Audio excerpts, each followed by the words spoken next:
எல்லோருக்கும் வணக்கம். நான் தான் திருச்சி சீனிவாசன். மறுபடியும் உங்களிடையே வந்து பேசுறேன்.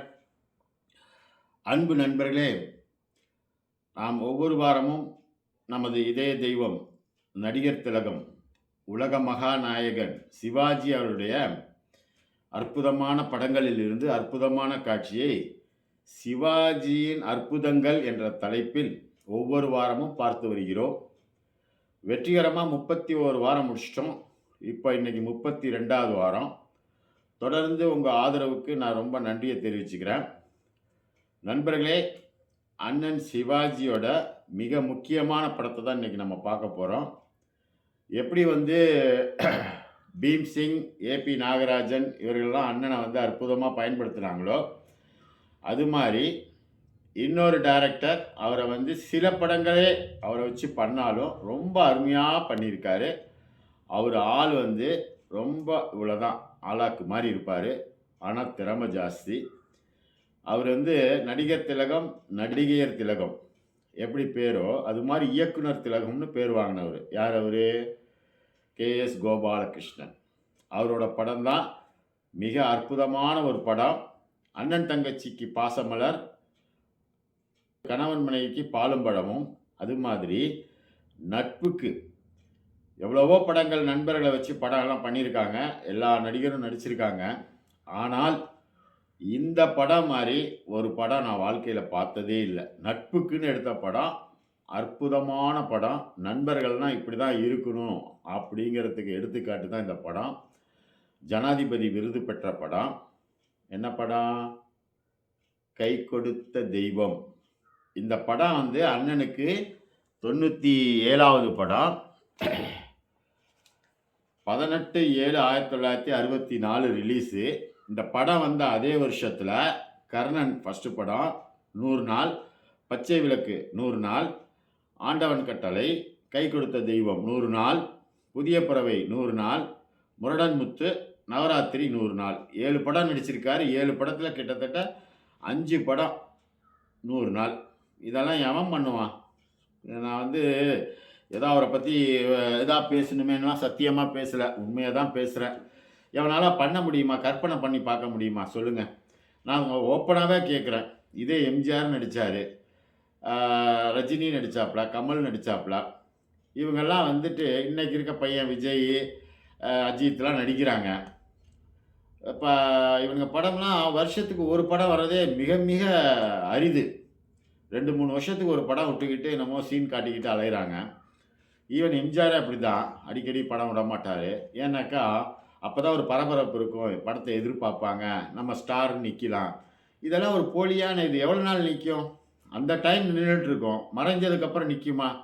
அதனால தான் சிவாஜி வந்து மறைஞ்சதுக்கப்புறமும் அவர் புகழ் நின்றுட்டு இருக்கு. இன்றைக்கும் யாரை கேட்டாலும் சிவாஜி மாதிரி நடிக்க முடியாது, சிவாஜி படம் மாதிரி படங்கள் இல்லை, கண்ணில் ஒத்துணுன்னு சொல்லுவாங்க. அப்புறம் வந்து தேவையில்லாமல் அவரை பற்றி பேசக்கூடாதுல்ல, நாக்குக்கு வந்த மாதிரி பேசக்கூடாதுல்ல, உண்மையை ஒத்துக்கணும், யார் பெரிய ஆளுன்னு ஒத்துக்கணும். அதுதான் எங்கள் சிவாஜி. இந்த படம் வந்து ஜனாதிபதி விருது வாங்குச்சு. நடிப்புனா நடிப்பு, அப்படி ஒரு நடிப்பு.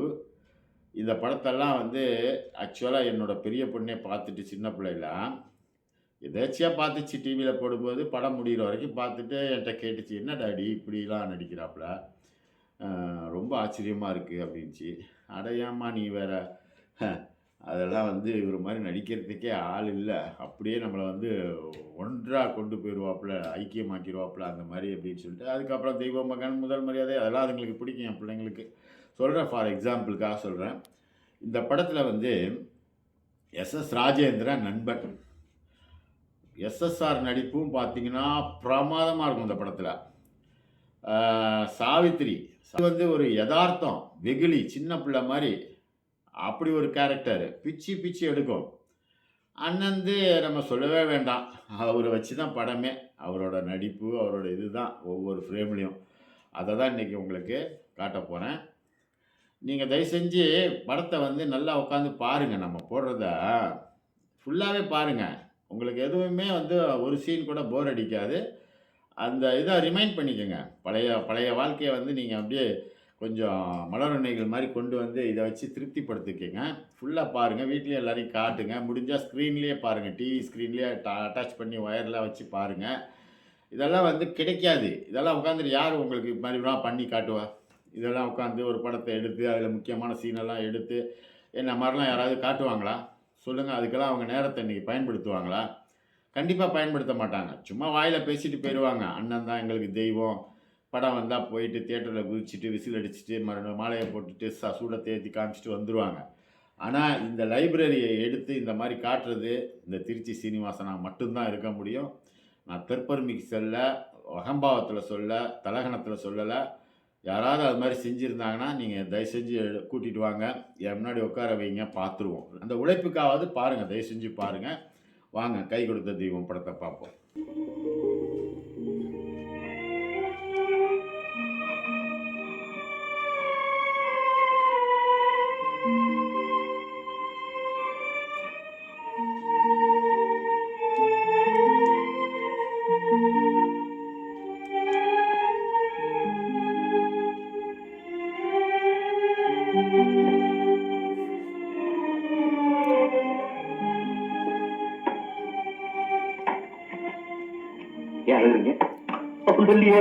எங்க அப்பாவுக்கு உடம்பு சரியில்லையா, அவர் ஆஸ்பத்திரியில சேர்க்கணுமா, அதுக்காக 1000 ரூபாய் வேணும்னு எங்க அம்மா லெட்டர் எழுதிருக்காங்க. என்ன செய்ய போறீங்க? செய்ய வேண்டியதெல்லாம் செஞ்சு முடிச்சாச்சே. இப்படி பணம் அனுப்ப முடியாது, என்ன செய்யறது? அவருக்காக 2 சொட்டு கண்ணீர், அதை விட்டாச்சு. நீ போய் சேவ் பண்ணிக்க போ. ரவி, ஓ 2வது டெலிவரி வந்துச்சா?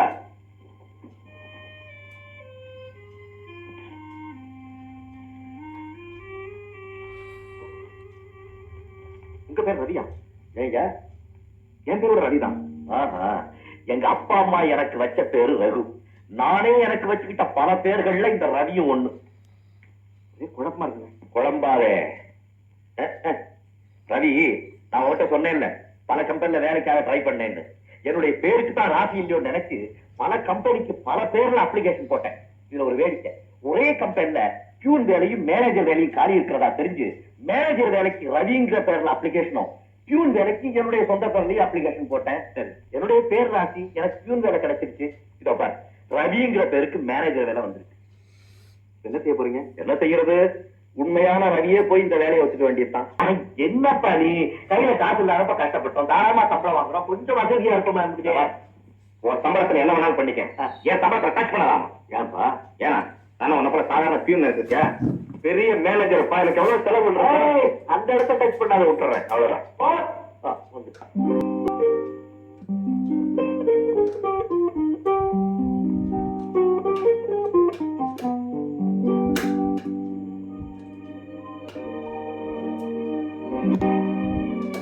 சரி, என்ன பாரு, என்ன பேச? நீ அனுப்பிச்ச பணம் சரியான சந்தர்ப்பத்துல எனக்கு கிடைச்சதுன்னு அம்மா எனக்கு லெட்டர் எழுதிருக்காங்க. நீ பணம் அனுப்பிச்சியா? யார் அனுப்பிச்சா? மேற்கொண்டு எனக்கு படி. அப்போ ஹாஸ்பிட்டல் அட்மிட் பண்ணிருக்கேன், அதெல்லாம் ஆச்சு. நீ பணம் அனுப்பிச்சியா? நான் தான் அனுப்பிச்சேன். அனுப்பிச்ச என்ன பண்ண உனக்கு ஏட் பணம்? என்ன கேள்விப்பா இது? நம்ம ஆபீஸ் தரைய உத்தியோகத்தரேன்னு சொன்னா வெளியில ₹1,00,000 கடன் வாங்க முடியும். மாசம் ₹350 கட்டுறேன்ட்டு 1000 நான் தான் வாங்கி அனுப்பிச்சேன்.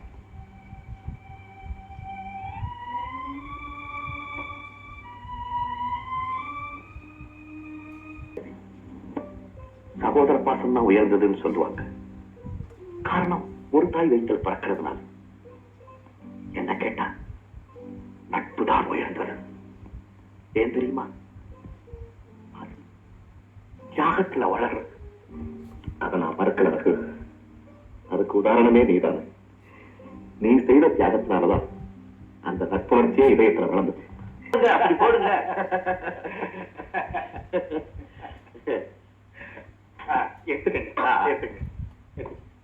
இருமா, இன்னொரு விஷயம் என்ன, எனக்கு இந்த வீட்டை தவிர வேற எந்த விதமான சொத்து சுகமும் கிடையாது. அதெல்லாம் எங்களுக்கு தெரியும். சொத்து சுகம் இருந்தா ஏன் லதா வேலைக்கு அனுப்புறீங்க?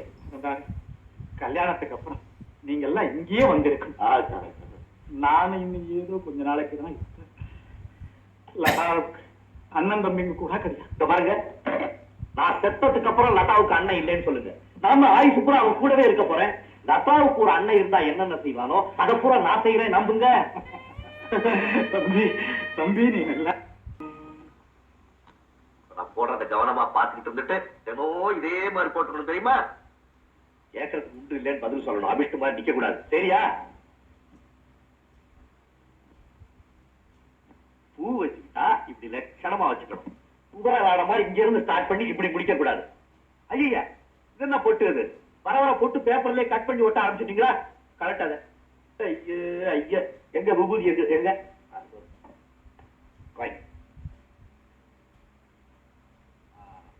குங்குமடு குங்குமடு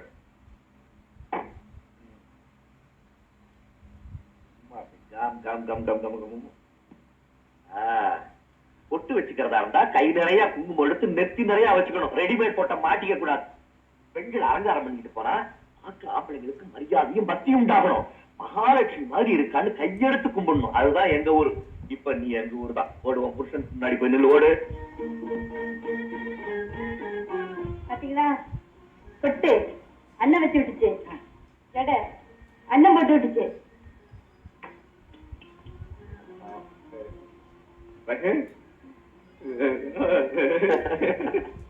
பாருங்க தமிழா, சிந்து நதியின் இசை நிலவினிலே சேரணன் நாட்டிளம் பெண்களுடனே சுந்தர தெருங்கினில் பாட்டு செய்து தோணிகள் ஓட்டி விளையாடி வருவது. ஆஹா.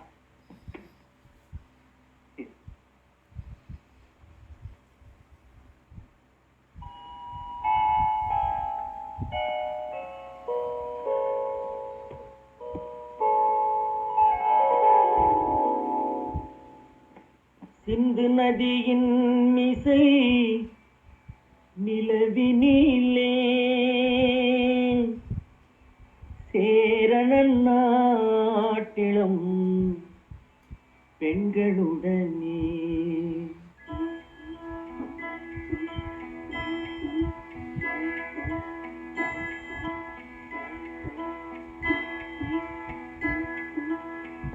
சுந்தர தெலுங்கினில் பாட்டிசைத்து தோணிகள் ஓட்டி விளையாடி வருவோம்.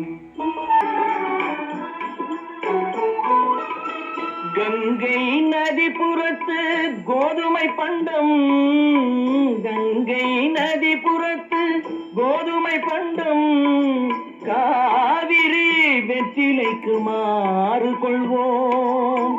சிங்க மராட்டியர்த்தம் கவிதை கொண்டு சேரத்து தந்தங்கள் பரிசளிப்போம். சிங்க மராட்டியர்த்தம் கவிதை கொண்டு சேரத்து தந்தங்கள் பரிசளிப்போம்.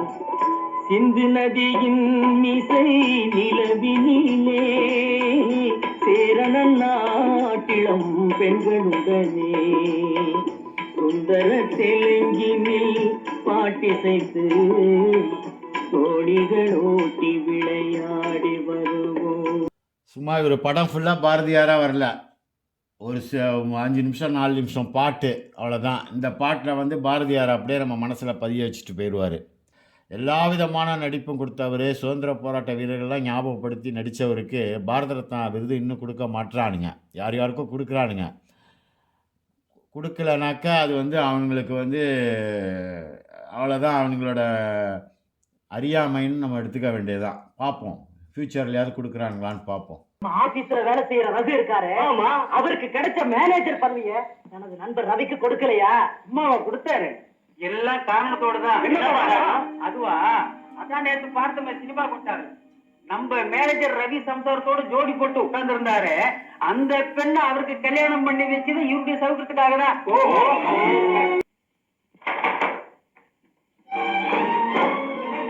ஆபீஸ் முடிச்சு அவர் அப்பா வந்துட்டாரு.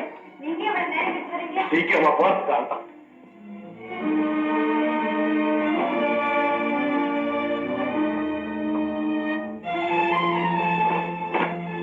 என்ன நல்லது? ஏன் இதெல்லாம் எடுத்து வைக்கிறீங்க? எல்லாம் நல்லதுக்காக தான். குடிங்க அப்படி போறியா?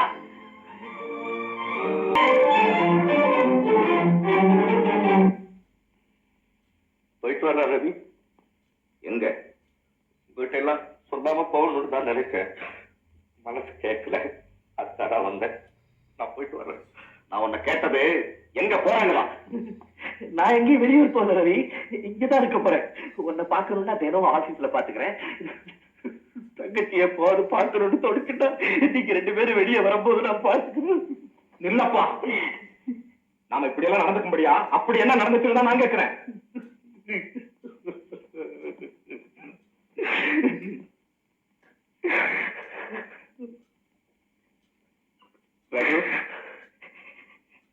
ஏன்பா இப்படி என் நெஞ்சில ரத்தம் கொட்ட வைக்கிற? இப்படி எல்லாம் அழுதுகிட்டு எங்களை விட்டு பிரிஞ்சு போகும்படியா? அப்படி என்னதான் நடந்து போச்சு? அன்னைக்கு சினிமா கொட்டாயில பேசுறாங்க சொன்னேன்ல, அன்னைக்கு இருக்குமோ இருக்காதோன்னு பேசுறாங்க. இன்னைக்கு இன்னைக்கு அப்படித்தான் இருக்குன்னு சொல்லிட்டாருங்க.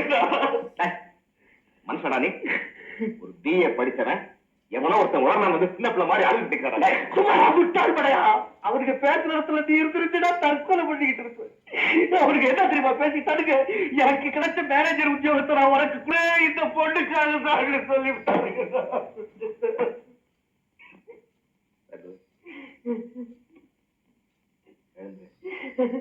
எழுந்துட சொல்றேன். அவங்க சொல்றத கேட்கும் போது யாருடைய உணர்ச்சியும் குத்தி கிளறத்தான் செய்யும். அப்படி உணர்ச்சி வசப்படும் போது நமக்கு தெரிஞ்ச உண்மைகளை நாமே பலி கொடுத்துடக்கூடாது. உனக்கு நினைவு இருக்கா? உண்மையான ரவிதான் மேனேஜர் வேலையை ஒத்துக்கணும் நீ சொன்ன நேரத்துல உங்க ஆபீஸ பத்தி எனக்கு தெரியாது. அங்க வேலை செஞ்சுக்கிட்டு இருந்த லதா கருப்பா சிகப்பான்னு நான் பார்த்தது கூட கிடையாது. சத்தியம்தான். ஆனா உண்மை வேற, உலகம் வேற. இது வேற. நாம இந்த உலகத்துல வாழ்ந்துகிட்டு இருக்கோம். இந்த உலகத்துக்கு பயப்பட்டுதான் தீரணும். நாம 2 பேரும் இதே ஊர்ல ஒரு கப்பு டீக்காக தெரு தெருவா அலைஞ்சிட்டு இருந்தோமே, அப்ப இந்த உலகத்துல இருக்கிற நம்ம பத்தி ஏதாவது பேசினாங்களா? இன்னைக்கு பேசுறாங்கடா. ஏன் பேசுறாங்க? இன்னைக்கு நம்ம நல்லா இருக்கோம் அதனால நம்ம பத்தி பேசுறாங்க. நீ நினைக்கிற மாதிரி இது ஒரு உலகம் இல்ல. இந்த ஒரு உலகத்துல எத்தனையோ உலகம் சுத்தி சுழந்துட்டு இருக்கு. இப்ப நம்ம 3 பேர் இருக்கிறோம் பாரு, இது களங்கம் இல்லாத அன்பு உலகம். நம்ம அழிக்கணும்னு ஒரு கூட்டம் பேசிட்டு இருக்கு பாரு, அது அற்பத்துல நடந்த அக்கிரம உலகம். அன்பு உலகத்தை அக்கிரம உலகம் என்னைக்குமே அசைக்க முடியாது. நான் என்னமோ சொல்றேன், இவன் என்னமோ சொல்லிட்டு இருக்கான். எத்தனையோ உலகம் இருக்குன்னு சொன்னில்ல, அத்தனை உலகத்திலயும் ஆணு பெண் இருக்காங்கல்ல. ஒரு குடும்பத்துல சம்பந்தப்பட்ட அத்தனை ஆண்கள் மேல பழி சுமத்தப்பட்டா அந்த குடும்பத்துக்கு கெடுதல் கிடையாது. ஆனா அதுல இருக்கிற ஒரு பெண் மேல பழி சுமத்தப்பட்டா அந்த பெண்ணும் அழிஞ்சு போயிடுவோம், அந்த குடும்பமும் அழிஞ்சு நாசமா போயிடுட்டான். அதுக்காக உன்னை விட்டு போறேன்னு சொல்றேன். அப்போ அந்த பழிய சுமத்துறது இந்த உலகம் தான். ஆமா, இந்த உலகத்துக்கு பயந்துகிட்டு தான் இப்ப எங்களை விட்டு பிரிஞ்சு போறேன்னு சொல்றேன். ஆமா. ஆல்ரைட், போடா. நீங்களே போறீங்க.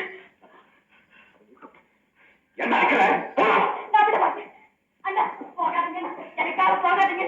போகவே கூடாது. இல்லம்மா, உனக்கு தெரியாது, நான் இங்க இருக்க கூடாது, இருக்கவே கூடாது. நான் செத்துட்டா லதாவுக்கு அண்ணன் இல்லைங்கிற முடிவுக்கு வாங்கன்னு அப்பா கிட்ட அன்னைக்கு சொன்னீங்களே, இன்னைக்கு உங்க தங்கச்சியை விட்டுட்டு எப்படி என்ன போறீங்க? இந்த உலகத்தை கண்டு பயப்படுறேன்னு சொல்றாரு, அந்த உலகத்துக்குள்ளேயே அவரை தனியா அனுப்புறீங்க. அவன் பொய் சொல்றான், பொய் சொல்றான். நான் பயந்த நேரத்திலேயா எனக்கு தைரியம் சொன்னான். அவன் இந்த உலகத்துக்கு நம்ம பயப்படல, தனக்கு தானே அவன் பயப்பட ஆரம்பிச்சுட்டான். இந்த வீட்டுல இருந்தா ஊரா சொல்ல மாதிரி எங்க உண்மையிலேயே தப்பு பண்ணிடுவோங்கிற பயம் அவன் மனசுக்குள்ள வந்துருச்சு. அதனாலதான் போறேன்னு சொல்றான்.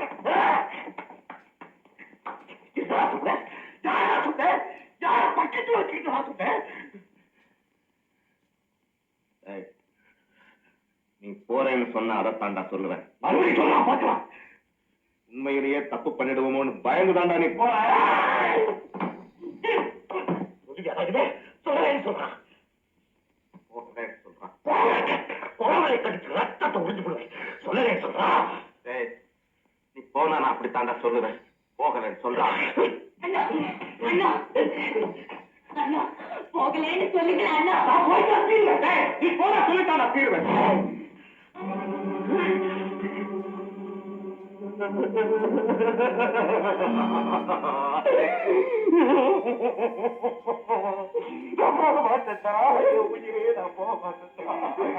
கடவுளே வந்து என் மேல கலங்க கற்பித்தாலும் உன்னை தங்கச்சியை விட்டு நான் போக மாட்டேன்டா. நான் போக மாட்டேன்டா. நான் போக மாட்டேமா? இல்ல போக மாட்டேமா? போக மாட்டேமா?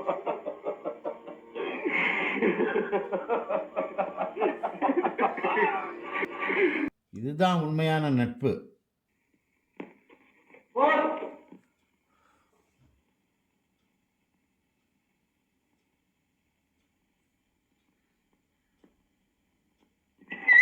அண்ணே உங்களுக்கு லெட்டர் வந்திருக்கு. என்னென்ன சைடுல மஞ்சள் தடவை இருக்காங்க? நல்ல காரியங்கள் கல்யாண காரியங்களுக்கெல்லாம் மஞ்சள் தடவி அனுப்புவாங்க. நான் படிக்கிறேன். அட நான் 10 நாள் கிழிச்சா நான் தான் பழகிறேன். அது கிழிச்சா நான் படிக்கிறேன்.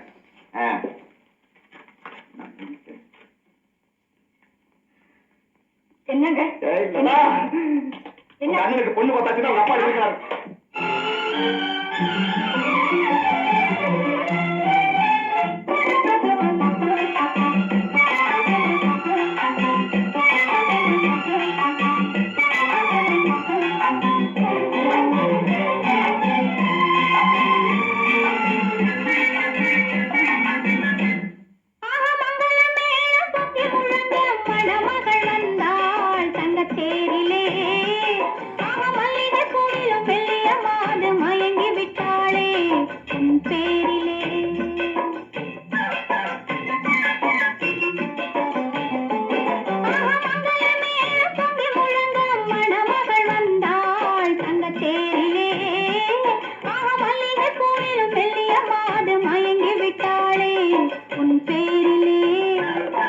என்ன அதோட நீதான் நல்லா சமைச்சல வந்தப்பா. இந்த பாரு இந்த ஐயா நம்ம வண்டியில வந்தாரு. என்ன அவர் அவசரமா மயிலாப்பூர் போகணுமா, என் வண்டி பிரேக் டவுன் ஆகி போச்சு, நீ அங்கதானே போற, அவருக்கு ஒரு டாப் கொடுத்துறேன்.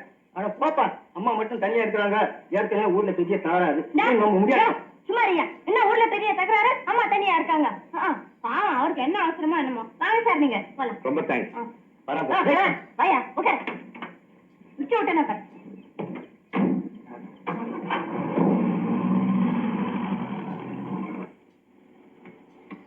மாப்பிள்ள வந்தா மாட்டு வண்டியிலே, பொண்ணு வந்தா பொட்டி வண்டியிலே.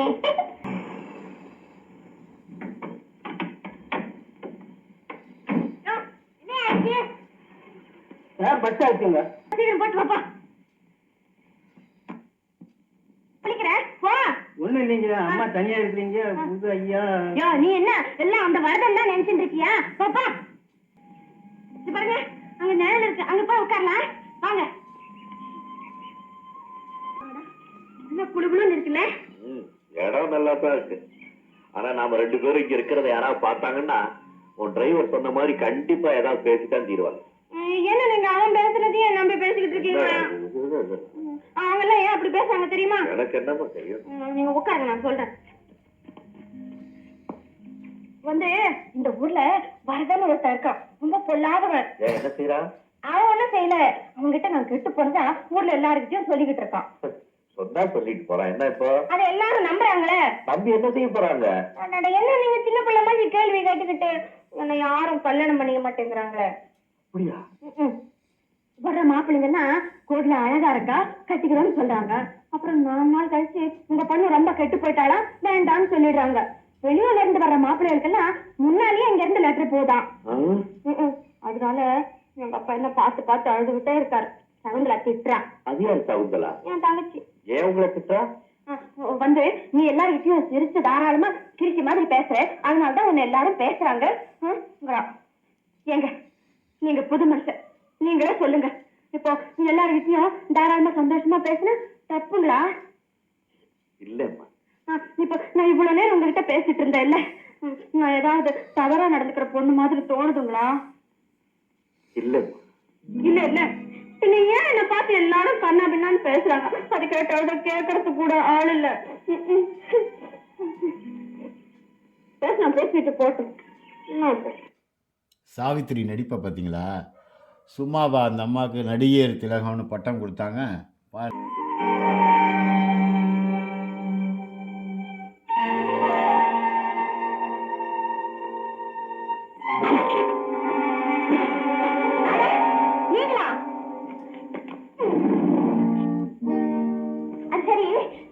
உங்க நண்பரை சந்திச்சிட்டீங்களா? அப்புறம் எப்படி போய் சேர்ந்தீங்க? நான் அப்படியே ரோட்ல நடந்து போய். அம்மா, நேற்று அவ்வளவு நேரம் என்கிட்ட பேசிட்டு இருக்கீங்களே, நீங்க வரப்போதான் சொல்லவே இல்லையே. எனக்கு தெரியாது. நான் இது போய். சரி போட்டு. இவங்க அவங்க அப்பா அம்மாவா? ஆமா. நக்கரம் நல்லா இருக்காங்க. காபி கொண்டுமா? இல்லைங்க, ஏற்கனவே ஆச்சு. ஐயோ, என் தங்கச்சி காபி ஊத்துட்டால மேல. அது சுத்தக்கு இருக்கு, ஒண்ணும் தெரியாது அதுக்கு. அது சரி. இந்த பொண்ணை உனக்கு முன்னமே தெரியுமா? இப்ப இந்த பொண்ணை தானே எனக்கு பார்க்க வந்திருக்கீங்க? ஆமா. வாங்க. ஏன்பா பேச வாங்க. இருங்க மகாதேவன், பாத்தீங்களா போன வேகத்துல திரும்பி வரா. நான் என்னன்னு தெரிஞ்சுட்டு வரேன். என்ன பொண்ணு பிடிச்சிருக்க? தம்பி என்ன சொல்ற? இந்த பொண்ணை தவிர வேற எந்த பொண்ணையும் தான் கட்டிக்க போறதில்லைன்னு சத்தியமே பண்ணிட்டான். பழி சுமக்கிறதுனால எவ்வளவு வேதனைங்கிறது எனக்கு நல்லா புரியுது. இப்ப நீங்க இந்த பெண்ணுக்கு தகப்பனா தானே, நீங்களே அந்த பொண்ணை பத்தி தப்பா சொல்லுங்க, நான் நம்ப மாட்டேன்.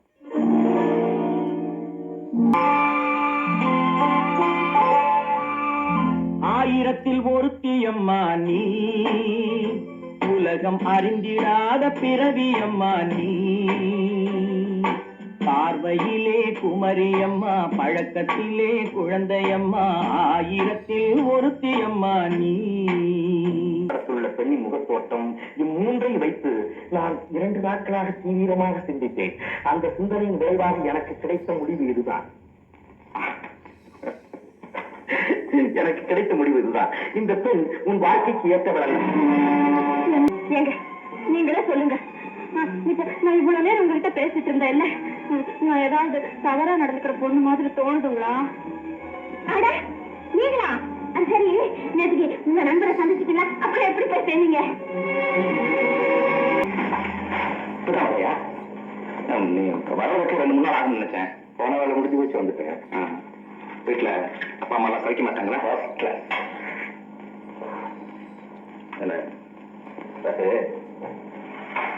நீ அழைச்சிருந்த ஒரு போட்டோ, அந்த பெண்ணு எனக்கு அவ்வளவு திருப்திகரமா இல்லையா? என்னப்போ திருப்தி இல்லைன்னா முடிஞ்சு போச்சு. அந்த பொண்ணு தான் இல்லையே இப்போ. ரவி, நாம முதல்ல சந்திச்சப்போ என் பிரேதத்தை கூட என் சொந்தக்காரர்கள் பார்க்க கூடாதுங்கிறதுனாலதான் நான் இந்த ஊர்ல வந்து தற்கொலை பண்ணிக்க போறதா சொன்னியே, அது என்ன சமாச்சாரம்?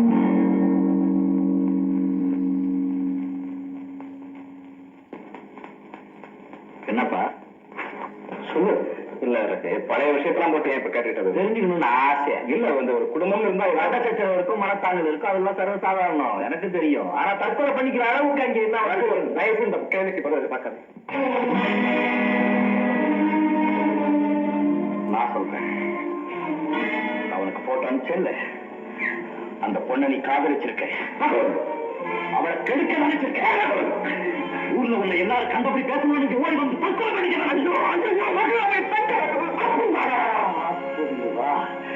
நான் இப்படி சொல்லலைன்னா நீங்க எங்க உண்மையை சொல்ல போறேன்.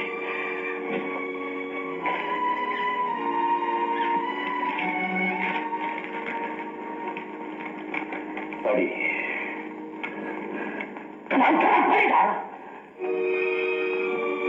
அன்புக்கு அண்ணா அவர்களுக்கு உன் தங்கை சகுந்தலா எழுதி கொண்டோம். சின்ன தங்கச்சி இல்ல.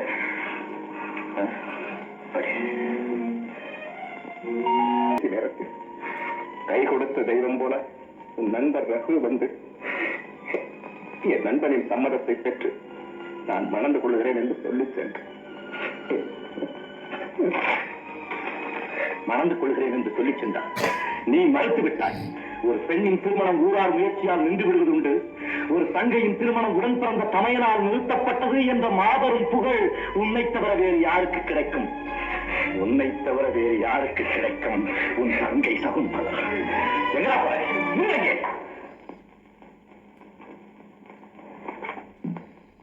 வேண்டாளுக்கு நீ படிச்சவனா, பண்புள்ளவனா, 2 தங்கைகளோட பிறந்தவனா, அதனால கிட்டும் நீ மனுஷனா? என்னடா ரகு, ஏன்டா ஊரை விட்டு ஓடி வந்த? நடத்த கட்டவன் ஊர்ல எல்லாரும் பேசினாங்க. எல்லாரும் ஒருத்தர் பாக்கி இல்லாம பேசினாங்க. மனைவி என்னை பத்தி இந்த ஊர்ல ஒருத்தர் பாக்கி இல்லாம பேசுறான்டா, அதை நீ நம்புனியா? எதுக்கு எதை என வச்சு பேசுறேன்? இது வேற, அது வேற. எதுடா வேற? தங்கையை பத்தியே நம்புற நீ பாசத்தை பத்தியே நம்பிதான் இருக்கணும். இல்ல உன் புத்திய ஊரா பேச கேட்கிற புத்தியா இருக்கா? எவனோ ஊர்ல உள்ள பேசினானா அதை கேட்டுக்கிட்டீங்க, ஊரை ஓடி வந்தான். அந்த நிலைமையில அதை தவிர என்ன செய்யணும்? விசாரிச்சுக்கணும்டா. விசாரிச்சிருக்கணும், நல்லா விசாரிச்சு உன் தங்கை செய்தது தவறா இருந்தா அந்த இடத்துல அவனை எழுந்து சூடா விட்டு போய் போட்டுக்கணும். இல்ல அனாவசியமா உன் தங்கை மேல பழி சுமத்துறவனை குடும்பத்தோட க்ளோஸ் பண்ணிட்டு நீ தூக்கு மறைக்கு போயிருக்கணும்டா. அதை விட்டு ஊரை விட்டு ஓடி வந்து பட ஓட பயிர உன்னை என் நண்பன் சொல்லிக்கிறதுக்கு எனக்கு அவமானமா இருக்கு.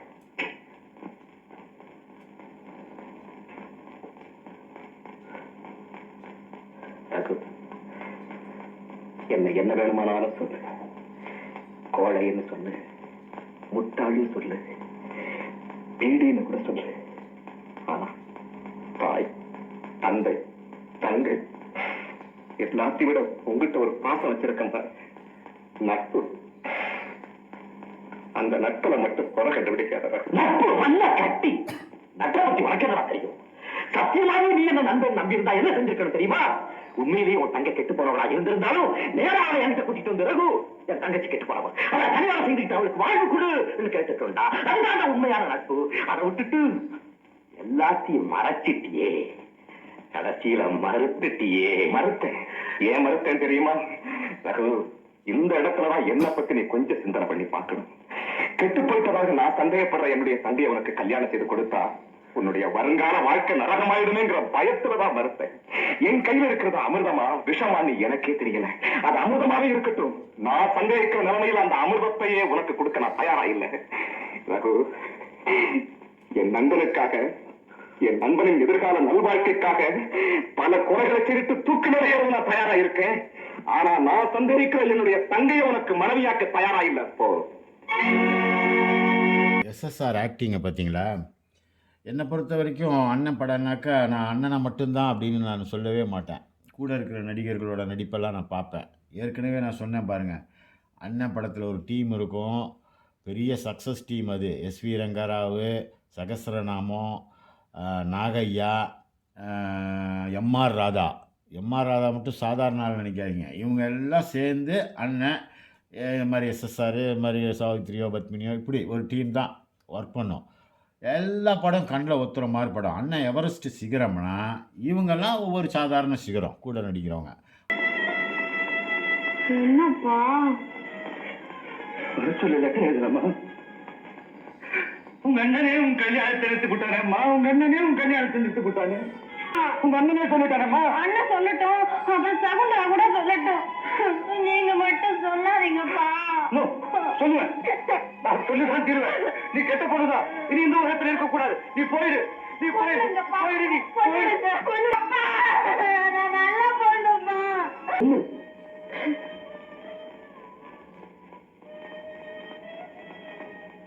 அப்பா அப்பா சொல்லிட்டாரு, எங்க அப்பா என்ன கெட்ட பொண்ணுன்னு சொல்லிட்டாரு.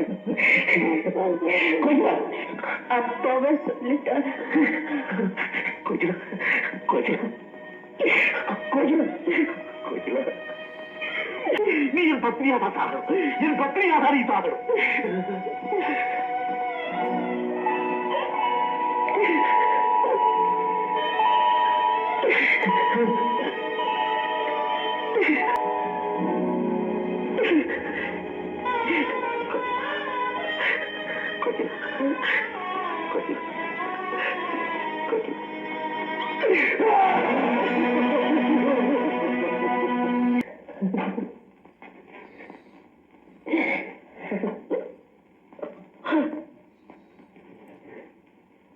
வாய்யா வா, முகூர்த்த நேரம் தவறி வந்துருச்சு ஐயா.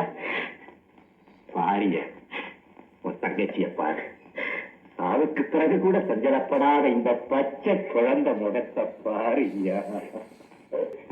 கலங்கமில்லாத பொண்ணு மேல கலங்க சுமத்துனா அவ காலம் இப்படித்தான் முடியுங்கிறத இந்த பாழா போற உலகத்துக்கு எடுத்துக்காட்ட அவ கடைசி யாத்திரைக்கு ஏற்பாடு செய்யா. அவ கடைசி யாத்திரைக்கு ஏற்பாடு செய்யா. எவ்வளோ அற்புதமான ஒரு அருமையான படம். சாவித்திரிக்கு ஊரில் கெட்ட பேருன்றது ஆகிப்போச்சு. நல்ல பொண்ணு தான், ஆனால் கெட்ட பேருங்கிறது ஆகிப்போச்சு. அதை இந்த உலகம் வந்து என்றைக்குமே அதை மறுத்து பேசாது. நாளைக்கு கூட சேர்ந்து வாழும்போதும் இவன் பாரு கெட்டு போனவளுக்கு இன்னொருத்தன் வாழ்வு கொடுத்து இவனோட வாழ்க்கை நடத்திட்டு இருக்கான்ற மாதிரி தான் பேசுவாங்க. இவருக்கு அவமானம். அதனால் கதையை சாப்பிட்ற மாதிரி முடிச்சிருக்காப்புல. என்ன இதில் வந்து ஒரு சின்ன குறை இருந்தால் சொல்லுங்களேன். ஒரு நூலளவு ஒரு சின்ன குறை ஏதாவது இந்த படத்தில் இருந்தால் சொல்லுங்களேன். பிளாக் அண்ட் ஒயிட் படம், நடிகர் பட்டாளம்லாம் கேட்கவே வேணாம், எல்லாம் ஜாம்பவான்கள். டைரக்டரு இயக்குனர் திலகம், KS கோபாலகிருஷ்ணன். என்ன மாதிரி ஒரு டெரிபிள் ஆக்ஷனு. ஒவ்வொருத்தரும் படம் வந்து கண்ணில் ஒத்துற மாதிரி ஒரு படம். அந்த காலத்துலலாம் இப்படி படங்கள் வந்துடுச்சு. சிவாஜி, எஸ்பெஷலி சிவாஜி படங்கள் மட்டும்தான் மெயினாக சொல்ல முடியும். மீதி நடிகர்கள்தெல்லாம் கூட அவ்வளோ நிற்கல மனசில். சிவாஜினா அது சினிமா, சினிமானா சிவாஜி. ஸோ இன்றைக்கி ஒரு அற்புதமான படத்தை நம்ம பார்த்தோம். ஜனாதிபதி விருது வாங்கின படம் இது. அடுத்த வாரம் இன்னொரு அற்புதமான படத்துலேருந்து காட்சிகளை பார்ப்போம். நன்றி, வணக்கம்.